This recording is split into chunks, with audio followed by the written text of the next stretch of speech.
Hello, everyone, and welcome back to the Allison and Samuel podcast. I'm Allison. And I'm Samuel. Today, we're diving into a really deep topic, one that I think everyone thinks about at some point in their life. That's right. We're talking about not wasting your life. What does that even mean? How do we know if we're living meaningfully? Are we making the most of our time here? Heavy stuff, right? But also incredibly important. I mean, we only get one life, one shot at this. So the question is, are we using it well? Exactly. And I think this is something that hits different people at different stages. Sometimes you're young and you think you have all the time in the world. Sometimes you hit a milestone, 30, 40, 50, and you start questioning everything. Or sometimes something happens. You lose someone, you have a health scare, global pandemic, and suddenly you're confronted with your mortality and you think, am I doing what I'm supposed to be doing? Yes. So let's start with the big question. Samuel, what do you think it means to waste your life? That's tough because I think it's different for everyone. But for me, I'd say wasting your life is living on autopilot, just going through the motions without intention or purpose. You know, wake up, go to work, come home, watch TV, sleep, repeat. Never stopping to ask yourself if this is actually what you want. I love that, the idea of autopilot. It's so easy to fall into that, isn't it? You get into a routine and years just slip by. Exactly. And then one day you wake up and you're like, wait, what happened? Where did the last 10 years go? Right. I think wasting your life is also about living according to someone else's script. Like you're doing what your parents wanted, or what society expects, or what looks good on Instagram, but it's not actually aligned with who you are or what brings you fulfillment. Oh, that's huge. The number of people who go into careers they don't care about just because it's impressive or it pays well, or it's what their family pressured them into. And then they're miserable. They've got the fancy title and the nice salary, but they dread Monday mornings, and they're just counting down to retirement. Which is insane when you think about it. Like you're wishing away 40 years of your life just to get to the end. It's tragic. So, okay, we've talked about what it means to waste your life. Let's flip it. What does it mean to not waste your life? What does a well-lived life look like? I think it starts with clarity about what matters to you, like really being honest with yourself about your values and priorities. Can you give an example? Sure. So for some people, family is everything. For them, a well-lived life might mean being present for their kids, making memories, being the parent they wish they'd had. For someone else, maybe it's creative expression. They need to make art or music or write. For another person, it's adventure and experiences. They want to see the world and try new things. Right, so there's no one-size-fits-all definition of a meaningful life. Exactly, and that's where people get tripped up. They try to live by someone else's definition of success or happiness.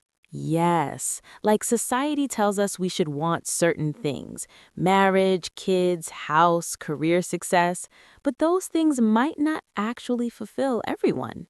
Right, and there's nothing wrong with wanting those things, but you have to want them for the right reasons, not just because it's what you're supposed to want.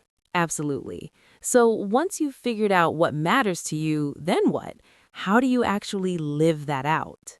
I think it comes down to intentionality, making conscious choices that align with your values rather than just defaulting to whatever's easy or convenient.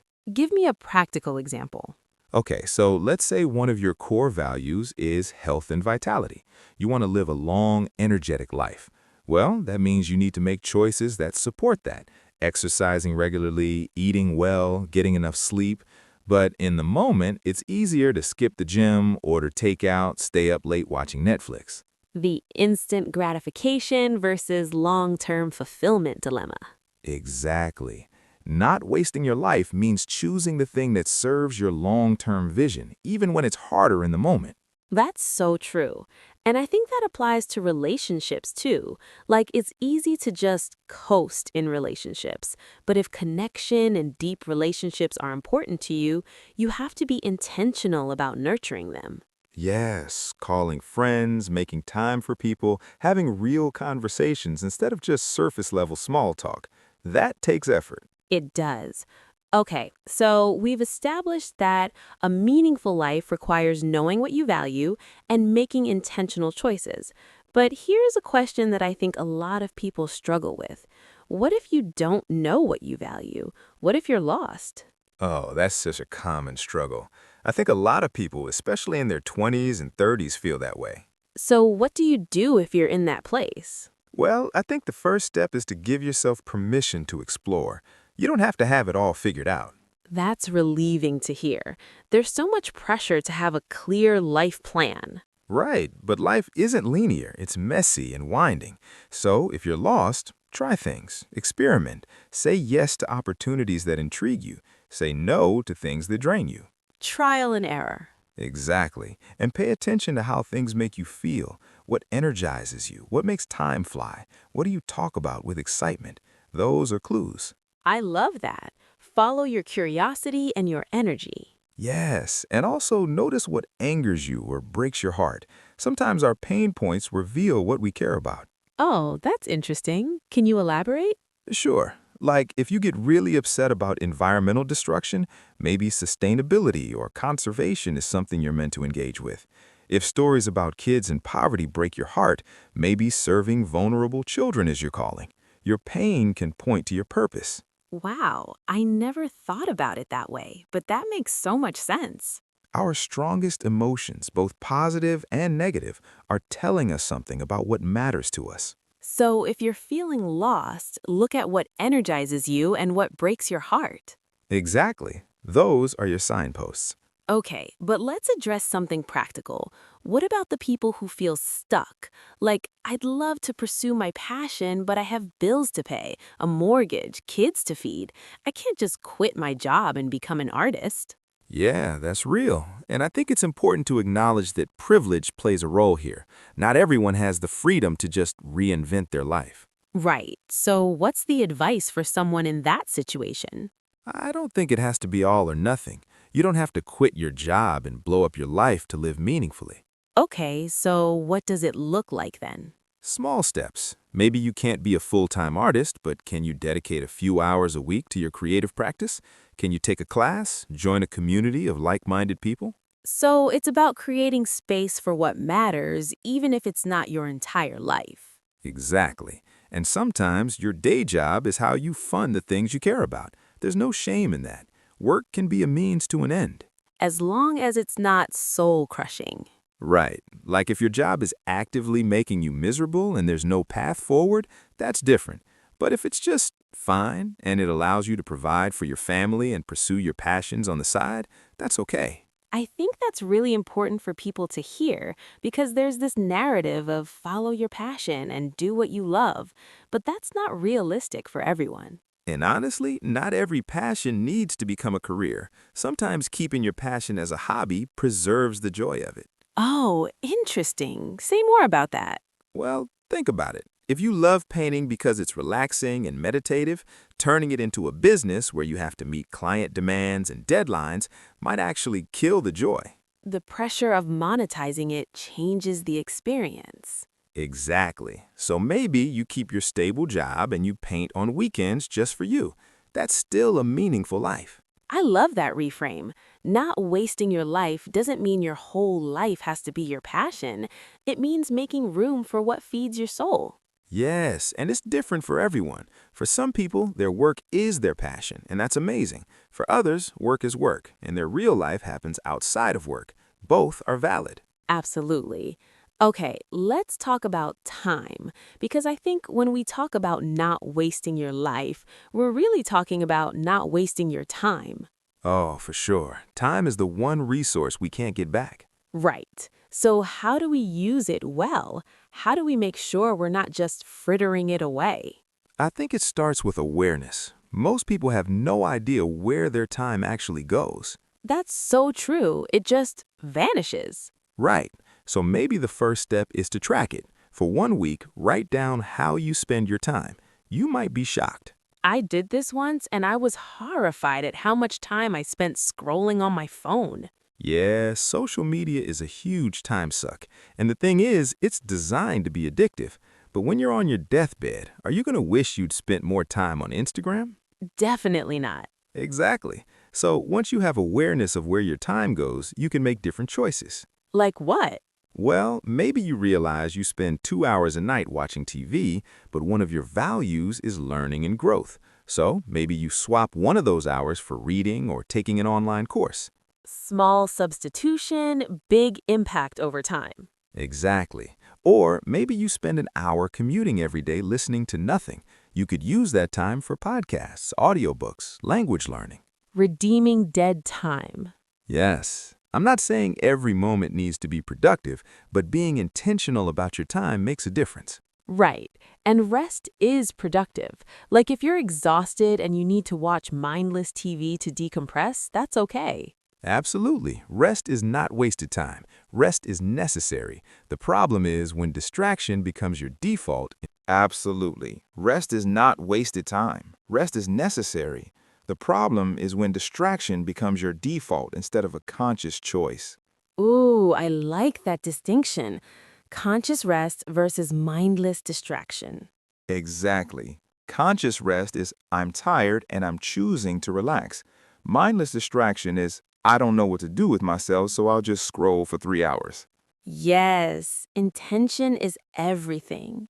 And I think that's really the key takeaway from this first part of our conversation. Intention. Being awake to your life instead of sleepwalking through it.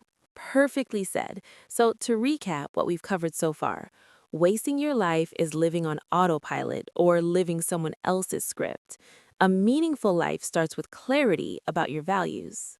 And you find your values by paying attention to what energizes you, what you're curious about, and what breaks your heart. You don't have to blow up your life to live meaningfully. Small, intentional changes make a big difference. And being conscious about how you spend your time is crucial because time is the one thing you can't get back. This has been such a rich conversation already, and we're only halfway through. In part 2, we're going to talk about relationships, dealing with regret, and practical steps you can take today to start living more intentionally. So make sure you listen to part 2. We're going to go even deeper. In part 1, thanks for listening to part 1, everyone. See you in the next episode. Don't waste your life. Live intentionally. Welcome back to part 2 of our conversation about not wasting your life. I'm Allison. And I'm Samuel. If you haven't listened to part 1 yet, go back and listen to that first. We covered what it means to waste your life, how to find your values, and how to be more intentional with your time. In this second part, we're going to dive into relationships, dealing with regret, and most importantly, practical steps you can take today to start living more meaningfully. So let's jump right in. Allison, let's talk about relationships because I think when people look back on their lives, it's usually relationships they treasure most.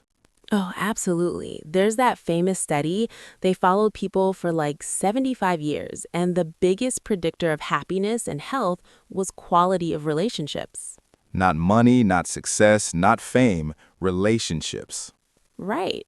And yet, how much time and energy do we actually invest in our relationships? Not enough. We get busy, we get distracted, we take people for granted. Exactly. And then someone dies or moves away, or the relationship falls apart, and we have regrets. So how do we do better? I think it's about prioritizing connection, actually scheduling time with people you care about, not just saying, we should hang out sometime. Being specific. Yes, let's have dinner next Thursday instead of vague promises that never happen. And when you're with people, actually being present, not on your phone, not distracted. That's huge. Quality time means focused attention. And I think it's also about having real conversations, like going beyond, how are you? Fine, you? And actually asking about what's going on in someone's life. Yeah, vulnerability and depth create real connection. Small talk is fine, but if that's all you ever do, you're missing out on real intimacy. Absolutely. And you know what else? Saying the things that matter while you can. Don't wait to tell people you love them or appreciate them. Oh, that's so important. We assume we'll have time later, but we don't know that. Right. So if you're thinking about someone, reach out. If you appreciate someone, tell them. If you need to apologize or forgive, do it now. Don't let pride or fear or busyness prevent you from nurturing the relationships that matter. Exactly. Because at the end of your life, you're not going to wish you'd worked more hours or kept your house cleaner. You're going to wish you'd spent more time with the people you love. That's powerful. So relationships are crucial to a meaningful life. What else? Well, I think we need to address regret. Because a lot of people listening might be thinking, okay, but what if I realize I have been wasting my life? What if I'm 45 and I look back and think, oh no, I've squandered so much time? That's painful to confront. It is. So what do you say to that person? Well, first, I'd say it's never too late. You can't change the past, but you can change today and tomorrow. Start where you are. Exactly. And honestly, most people have wasted some time. We've all had periods where we were coasting or making poor choices or just lost. That's part of being human. So don't beat yourself up about the past. Right. Regret is useful if it motivates change, but it's destructive if it just becomes self-flagellation. Learn from it and move forward. Yes. And here's the thing. Sometimes what feels like wasted time was actually necessary. Maybe you needed that period of aimlessness to figure out what you don't want. Maybe that wrong path taught you important lessons. Oh, I love that reframe. Nothing is wasted if you learn from it. Exactly. Steve Jobs has that famous quote about connecting the dots backwards. You can't see how things fit together until later. Right. So that job you hated might have taught you skills you use now. That relationship that ended might have shown you what you need in a partner. Precisely. So if you're looking back with regret, try to find the lessons and then use them to live differently going forward. I think that's really compassionate advice. Don't dwell on the past, but don't ignore it either. Extract the wisdom and apply it. Yes, use your past to inform your future, but don't let it define your future. Love that. Okay, so we've talked about a lot of big concepts. Now let's get practical. If someone's listening to this and thinking, okay, I don't want to waste my life, where do I start? What would you tell them? I'd say start with reflection. Set aside some time, maybe an hour, maybe a weekend, and really think about what matters to you, what you value, what brings you joy, what you want to be remembered for. Writing it down helps. Definitely. Journal about it, make lists, get it out of your head and onto paper. And then what? Then identify one thing, just one, that you could start doing or stop doing that would move you toward a more meaningful life. Small, concrete, actionable. Yes, not I'm going to completely reinvent my life, but I'm going to call my mom every Sunday, or I'm going to take that painting class I've been thinking about, or I'm going to say no to commitments that don't align with my values. One change can create a ripple effect. Exactly. And once you do that one thing, you build momentum. You realize, hey, I actually can make changes. I'm not stuck. That's empowering. So start small, build momentum. Yes, and be patient with yourself. Changing your life isn't about one dramatic moment. It's about small, consistent choices over time. The compound effect. Exactly. Like, if you read for 20 minutes a day, that's over 100 hours a year. If you call a friend once a week, that's 52 meaningful conversations. Small habits add up. That's such an important point. We tend to overestimate what we can do in a day and underestimate what we can do in a year. Yes, so don't get discouraged if change feels slow. Just keep showing up. Okay, let's get even more specific. What are some questions people can ask themselves to figure out if they're on the right track? Okay, good idea. Okay, here's one. When you imagine yourself at 80 years old looking back, what would you regret not doing? Ooh, that's powerful. The regret test. Right. Sometimes it's easier to see what matters when you imagine the end. Okay, another question. If money wasn't an issue, how would you spend your time? That reveals what you actually care about versus what you do for practical reasons. Exactly. And here's another. Who are the 5 people you spend the most time with? Are they lifting you up or dragging you down? Oh, that's a hard one to face, but so important. Jim Rohn said you're the average of the 5 people you spend the most time with. Right. So if you're surrounded by negative, unmotivated people, that affects you. If you're surrounded by positive, growth-minded people, that affects you too. You become like the people you spend time with. So choose wisely. And if your current circle isn't serving you, find new communities. Yes, join groups, take classes, volunteer, put yourself in environments where you'll meet people who share your values. Okay, here's another question. What are you tolerating in your life that you shouldn't be? Oh, that's good. Like what? Like a job that drains you, a toxic friendship, clutter in your home, unhealthy habits, things you've just accepted as the way it is, but that are actually stealing your energy and joy. And once you identify those things, you can start changing them. Exactly. Maybe not all at once, but one by one. I love these reflection questions. They really help you get clear. And clarity leads to action. Yes. Okay, let's talk about fear, because I think fear is often what stops people from living the life they want. Oh, absolutely. Fear of failure, fear of judgment, fear of the unknown. So, how do you move forward despite fear? Well, I think first you have to realize that fear is normal. Everyone feels it. The difference is that some people let fear stop them and others act anyway. Feel the fear and do it anyway. Exactly. And often the things we're most afraid of are the things most worth doing. Because they push us out of our comfort zone. Right. Growth happens outside the comfort zone. So, if you're scared, that might actually be a sign you're on the right track. Yes, scared can mean you're onto something important. What about failure? People are so afraid of failing. Yeah, but failure is just feedback. It's information about what doesn't work so you can try something else. And honestly, not trying is the real failure. Exactly. Regret for things you didn't do is way worse than regret for things you tried and failed at. At least when you try, you learn and grow. When you don't try, you just wonder, what if? And what if haunts people for decades. That's so true. All right, we're getting close to the end. Let's bring this home. Final question. If you were on your deathbed looking back at your life, what would make you feel like you didn't waste it? Wow, going straight for the deep stuff. Well, we might as well. Okay, for me, I think I'd want to feel like I loved well, that the people in my life knew they mattered to me, that I showed up for them. Relationships.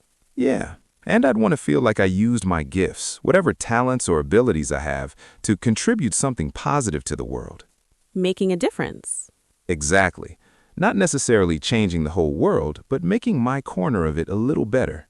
And I'd want to feel like I really experienced life, that I didn't play it safe the whole time, that I took some risks and had some adventures. Fully alive. Yes. What about you? For me, I think I'd want to feel like I was true to myself, that I didn't spend my whole life trying to be who others wanted me to be, that I had the courage to be authentic. That's powerful. And similar to you, I'd want to know that I nurtured meaningful connections, that I was a good friend, sister, daughter, partner, whatever roles I've played, that people felt loved by me. And probably that you grew, right? That you didn't stay stagnant? Yes, that I kept learning and evolving and becoming more of who I'm meant to be. I love that.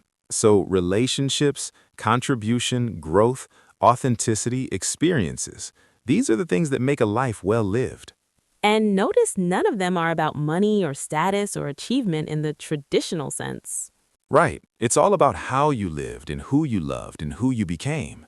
Which is actually really freeing, because those things are available to everyone, regardless of your circumstances. That's true. You don't need to be rich or famous to love well or throw or be authentic. Exactly. Okay, Samuel, any final thoughts as we wrap up? Just this. Your life is happening right now. Not when you get the promotion, not when you lose the weight, not when you meet the person, not when you retire. Right now. Don't postpone living. Exactly. So whatever changes you need to make, whatever dreams you have, whatever relationships you need to mend, start today. Because we're not promised tomorrow. That's not meant to be morbid, but realistic. Right. It's actually motivating. Like, why wait? What are we waiting for? Permission, the right time? Yeah, but there's never a perfect time. There's only now. So true. And I'd add, be gentle with yourself. If you realize you've been off track, that's okay. Every moment is a chance to begin again. Beautiful. Every moment is a new opportunity. All right, let's give our listeners some concrete action steps they can take right now. Great idea. So, action step 1. Schedule 30 minutes this week for reflection. Journal about what matters to you, what brings you joy, what you want your life to look like. Action step 2, identify one small change you can make this week. Just one. Maybe it's calling a friend, taking a walk, saying no to something that drains you. Action step 3. Tell someone you care about that you appreciate them. Don't wait. Action step 4, look at your calendar and your commitments. Is there anything you're doing out of obligation that doesn't align with your values? Consider letting it go. Action step 5. Do something that scares you a little bit. Take a small risk. Step outside your comfort zone. These are simple, but they're powerful.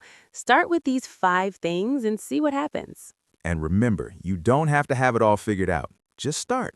Clarity comes through action, not just thinking. Perfectly said. All right, I think that's a good place to end. Thank you for going deep with me today, Samuel.